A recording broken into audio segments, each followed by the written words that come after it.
مئات الدنانير الذهبية التي تعود للدولة الفاطمية وتاريخها يرجع إلى أكثر من 1000 سنة أخرجت من باطن البحر الأبيض وكأنه لم يمضي على وجودها زمن طويل.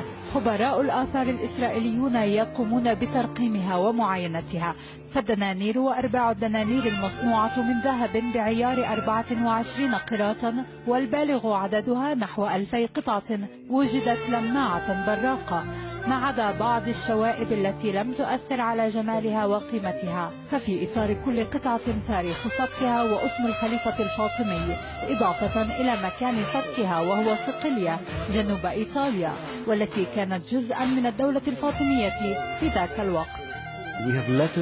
لدينا رسائل من أشخاص أرسلوها لآخرين يقولون فيها: أعطت لك 100 دينار ربما على متن السفن.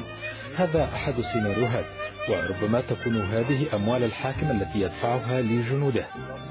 يزن كل دينار قرابة 4 جرامات من الذهب، وقد يزيد بعضها قليلا، أما الأرباع فتزن جراما واحدا تقريبا. ويقول الباحث إن أقدم هذه العملات يرجع إلى تاريخ الخليفة الفاطمي الحاكم بأمر الله عام 385 هجرية، وتنتهي العملات المكتشفة إلى عهد الخليفة الظاهري سنة 427 للهجرة.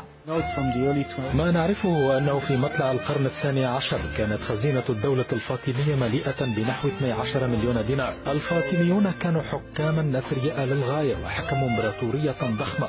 العملة الأساسية في عهدهم كانت مصنوعة من الذهب وأحيانا من الفضة، وهذا أمر مثير للاهتمام لأن أوروبا في ذلك الوقت ول500 عام لم تستخدم الذهب في سك العملات.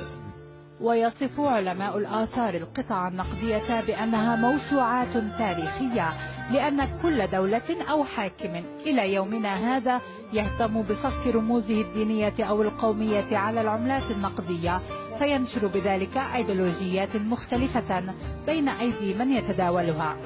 الجملة الأكثر وضوحا التي استطعت قراءتها على هذه القطع تقول: لا إله إلا الله، محمد رسول الله، علي ولي الله.